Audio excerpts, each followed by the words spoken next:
হিন্দুদের শ্মশানখোলায় মাজার। আসলে এই মাজারটা এখানে হওয়ার কথা ছিল না, তো হওয়ার কথা ছিল ঠিক আছে অন্য একটা জায়গায়। সেখানে পানি থাকার কারণে এই শ্মশানখোলায় একজন আউলিয়াকে শায়িত করা হয়েছে। আসলে এখানে হিন্দুদের যখন শ্মশানখোলা ছিল, অনেকেই বলছে এখানে নাকি ভৌতিক কিছু ঘটে, রাতের বেলা এমন কিছু ঘটে যে ঘটনাগুলো মানুষ ভয় পায়। আসলে আমি আসছি রাতের বেলা, এখন বাজে ঠিক আছে প্রায় 10:30। আমি শীতের রাত্রি, তো যদিও বিদ্যুৎ থাকার কারণে এখানে এই গ্রামে যে কিছুটা আলো পাচ্ছি, তো আমি আপনাদেরকে দেখাবো যে আসলে ভৌতিক কিছু ঘটে কিনা, এবং ভিডিওটা দেখতে থাকুন। আমার সাথে যদি কোনো কিছু ঘটে যায় সেটাও আপনারা দেখতে পারবেন, না ঘটলেও সেটাও আপনারা জানতে পারবেন। আমি আজকে দেখব যে আসলে ভৌতিক কিছু আমার সাথে ঘটে কিনা এই মাজারে।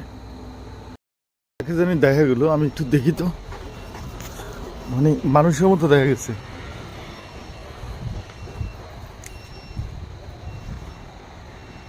কেউ তো নেই, ওদিকে যাই।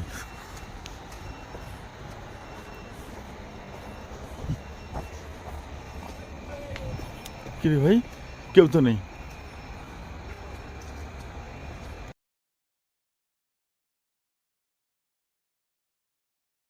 দেখা যাচ্ছে, দেখি তো কি ঢুকছে।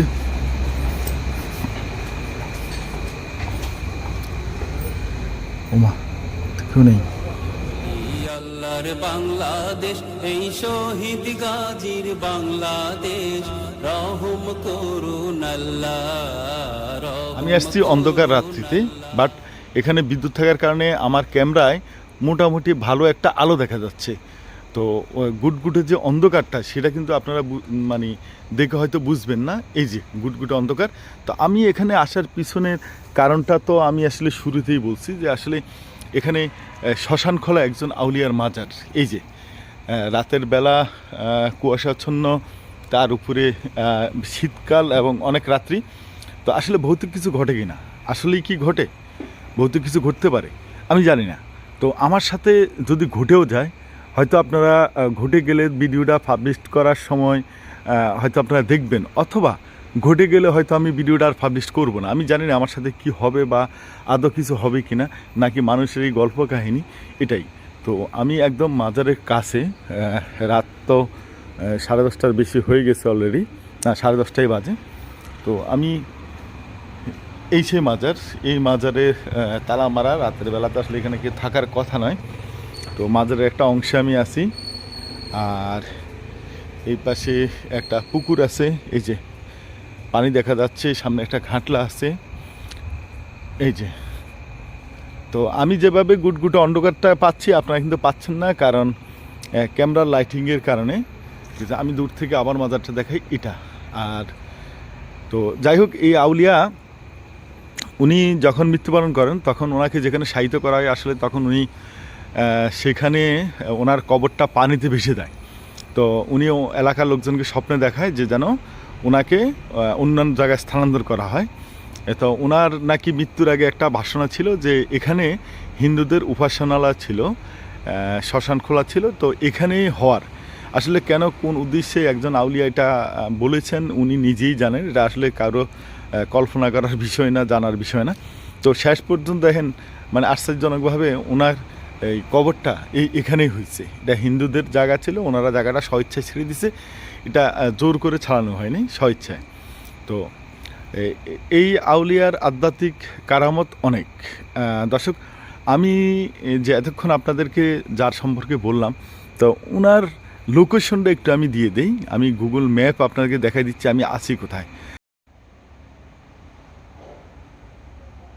এই যে গুগল ম্যাপে আপনাদেরকে আমি দেখাচ্ছি আমি কোথায় দাঁড়িয়ে আছি এখন।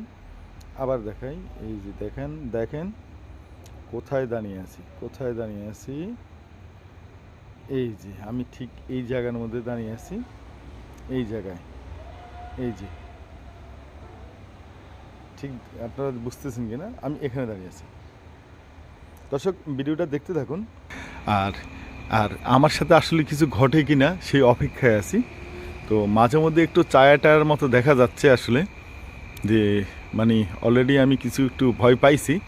তো আসলে আমি আমার জীবনের ঘটে যাওয়া অনেক অভিজ্ঞতার কথাই কিন্তু আমি আপনাদের সাথে শেয়ার করতে চাই, কিন্তু আসলে অনেকেই বলেন যে শেয়ার করবেন না, কারণ আমি যখন এই আপনার একজন আউলিয়ার আস্তানায় ঘটে যাওয়া আমার সাথে একটা আধ্যাত্মিক ঘটনা ভিডিও পাবলিশ করছিলাম। অনেকেই বলছেন ভাই ভালো হয়েছে, সুন্দর হয়েছে, অনেকে বলছেন ভাই এগুলো আসলে বলতে নাই, এগুলা বলবেন না শেয়ার করলে। আসলে পর দেখলাম যে আমার তো ঘটে যাওয়া অসংখ্য আধ্যাত্মিক ঘটনা আছে, তো মাঝে মধ্যে যেটা জটিল নয় এরকম কিছু ঘটনা আপনাদেরকে আমি দেখাবো, এবং রাতের বেলা ভিডিও করতে আসলে যদি কোনো ঘটনা ঘটে সেটা তুলে ধরবো, সেই উদ্দেশ্য নিয়ে কিন্তু আজকে আমি এখানে আসছি। যদি সত্যি সত্যি এখানে কিছু ঘটে যায় তাইলে আমি আপনাদেরকে দেখাবো, আর যদি ঘটে না যায় তাহলে তার দেখানো সম্ভব নয়।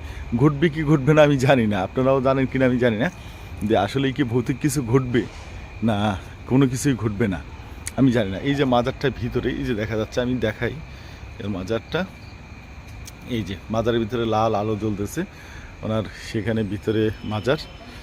দর্শক এই ফাঁকে আপনাদেরকে আমি একটু ওনার লোকেশনটা দেখাই দিই। এই যে গুগল ম্যাপে আপনাদেরকে আমি দেখাচ্ছি আমি কোথায় দাঁড়িয়ে আছি এখন, আবার দেখাই, এই যে দেখেন দেখেন কোথায় দাঁড়িয়ে আছি। শেষ পর্যন্ত আমার সাথে যা ঘুরছে ছোটোখাটো, আমি জানি না এটা ভৌতিক কিনা নাকি আমার মানে বুঝার ভুল, আমি জানি না আমার বুঝার ভুল কিনা, মানে আর বেশিক্ষণ থাকা মনে হয় আমার পক্ষে সম্ভব হচ্ছে না, কারণ আমি একা আসছি, একা আসার কারণে আমার কাছে ভয় লাগতেছে। এখানে লোকজনও নাই, কেউ নেই। ওমা, এই দরজাটা আবার বন্ধ, ওই সঙ্গে দেখলাম ঠিক আছে খোলা, আবার দেখি যে বন্ধ। না, আমার মনে হচ্ছে আমার এখানে আর থাকাটা ঠিক হবে না, না আসলেই ঠিক হবে না, আমি চলেই যাই। তো চলে যাই, আসলে কি বুঝলাম আর কি করলাম জানি না, তো আসলে চলে যাওয়াটা আমার কাছে ভালো মনে হচ্ছে। দর্শক আসলে মানে জীবনে ঘটে যাওয়া অনেক ঘটনাই আসলে এটার বর্ণনা বা এটা নিয়ে বেশি একটা আলোচনা করাও ঠিক না। তো যাই হোক, ভালো থাকেন, সুস্থ থাকেন, ইমানের সহিত থাকেন, আল্লাহ হাফেজ।